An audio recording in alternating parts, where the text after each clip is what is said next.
Good morning all students. तो जैसा कि आप देखते हैं आपका चैप्टर चल रहा है करंट इलेक्ट्रिसिटी। तो इसमें मैंने आपको कराया था effect of temperature on specific resistance और रेजिस्टिविटी। ये आपका सिर्फ मैंने 4 कंडक्टर कराया था। इसके बाद आइए देख लेते हैं 4 सेमीकंडक्टर। सेमीकंडक्टर के केस में ये टॉपिक किस प्रकार है देख लेते हैं। तो देखो, ऑन इंक्रीजिंग द टेम्परेचर, जैसे ही आप टेम्परेचर को बढ़ाते हैं number of free electrons increases. आप जानते हैं टेम्परेचर बढ़ेगा तो सब्सटेंस का टेम्परेचर बढ़ेगा तो एटम का टेम्परेचर बढ़ेगा, एटम का टेम्परेचर बढ़ेगा तो आउटर मोस्ट जो ऑर्बिट के इलेक्ट्रॉन्स हैं वो एनर्जी पाकर एक्साइटेड हो जाएंगे, और वो एक्साइटेड होने के बाद आपको पता है वो बाहर निकल जाएंगे उस एनर्जी को प्राप्त करके।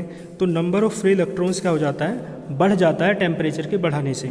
सो द करंट ऑल्सो इंक्रीजेज। इस प्रकार जब नंबर ऑफ फ्री इलेक्ट्रॉन्स बढ़े हैं तो आप देख सकते हैं करंट भी बढ़ जाता है। सो द करंट ऑल्सो इंक्रीजेज। इस प्रकार जो करंट होता है, क्योंकि आप जानते हैं किसी भी माने फ्री इलेक्ट्रॉन्स के कारण ही कंडक्शन होता है, करंट फ्लो होता है। तो जब नंबर ऑफ फ्री इलेक्ट्रॉन्स बढ़े तो आप देख सकते हैं so the current also increases. इस प्रकार करंट भी बढ़ जाता है। And hence electrical conductance of semiconductor.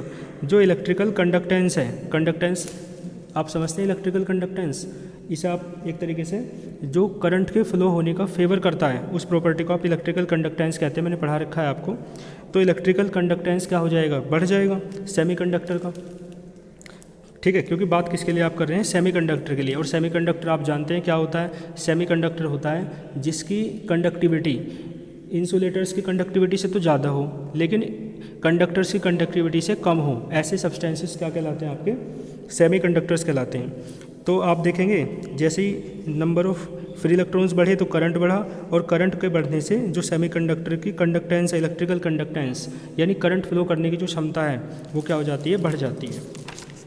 ठीक है, तो आप देख सकते हैं, ठीक है ना, क्या हो जाती है, इंक्रीजेस। क्योंकि सिग्मा इज इक्वल्स टू क्या होता है, 1/ρ। तो आप देखेंगे जब कंडक्टेंस बढ़ा है, इलेक्ट्रिकल कंडक्टेंस, सिग्मा की वैल्यू बढ़ गई है तो रो की वैल्यू क्या हो जाएगी, कम हो जाएगी।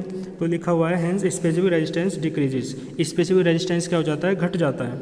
देयरफॉर इस प्रकार specific resistance is inversely proportional to the temperature. क्योंकि आपने एक बात देखी, वहाँ पे हमने टेम्परेचर बढ़ाया तो हमारा जो स्पेसिफिक रेजिस्टेंस पे इफेक्ट देखना है वो क्या हो जाएगा, वो तो स्पेसिफिक रेजिस्टेंस तो घट रहा है ना लास्ट में।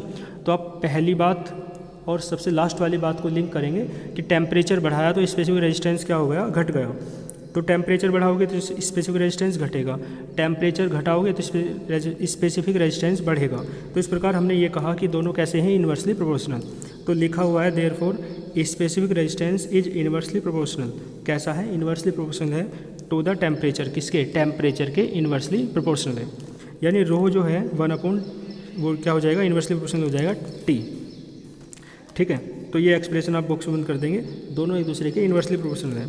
इसके बाद देख लेते हैं effect of temperature on electrical resistance. ये आपने करा था, लेकिन किसके लिए करा था, 4 कंडक्टर्स के लिए। आइए अब करते हैं 4 सेमीकंडक्टर के लिए। तो आप देख सकते हो ऑन इंक्रीजिंग, टेम्परेचर बढ़ाने पर बिल्कुल उसी प्रकार बात करनी है। Number of free electrons increases. Number of free electrons क्या हो जाएंगे, बढ़ जाएंगे। सो the current also increases. Number of free electrons बढ़ेंगे तो आप जानते हैं कंडक्टर में नंबर ऑफ फ्री इलेक्ट्रॉन्स बढ़ते थे तो क्या हो जाता था, करंट भी बढ़ जाता था। उसी प्रकार सेमीकंडक्टर में भी नंबर ऑफ फ्री इलेक्ट्रॉन्स यदि बढ़ रहे हैं तो करंट क्या हो जाएगा, बढ़ जाएगा। क्योंकि फ्री इलेक्ट्रॉन्स के कारण ही करंट फ्लो होता है किसी भी बॉडी में, है ना, किसी भी सब्सटेंस में। सो द करंट ऑल्सो इंक्रीजेज। तो इस प्रकार करंट भी बढ़ जाता है, और करंट बढ़ा तो आप समझ सकते हैं इलेक्ट्रिकल जो कंडक्टेंस है वो भी क्या हो जाएगा, बढ़ जाएगा। ठीक है ना। तो electrical conductance of semiconductor increases. Electrical conductance को आप जी से डिनोट करते हैं, ठीक है, तो वो क्या हो जाएगा, बढ़ जाएगा। तो जी इज इक्वल्स टू 1/r होता है, आपने पढ़ा है। तो जब इलेक्ट्रिकल कंडक्टेंस बढ़ रहा है तो आप देख सकते हो ये जो r है रेजिस्टेंस, ये घट जाएगा। तो लिखा हुआ है, ठीक है ना, hence electrical resistance is decreases. तो अब आप एक बात देखो, टेम्परेचर आपने बढ़ाया तो रेजिस्टेंस क्या हो गया, घट गया। तो टेम्परेचर का इफेक्ट क्या हुआ रेजिस्टेंस पर, टेम्परेचर बढ़ाने पर सेमीकंडक्टर का टेम्परेचर बढ़ाने पर रेजिस्टेंस घट जाता है। तो इसका मतलब ये दोनों एक दूसरे कैसे हैं, इन्वर्सली प्रोपोर्शनल है कि टेम्परेचर बढ़ा रहे हैं तो रेजिस्टेंस घट रहा है, टेम्परेचर घटा रहे हैं तो रेजिस्टेंस बढ़ रहा है।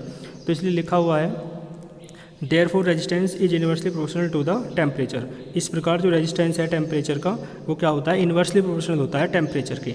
तो आप देख सकते हैं R is inversely proportional to absolute temperature capital T। तो यहाँ तक आप देख लेंगे।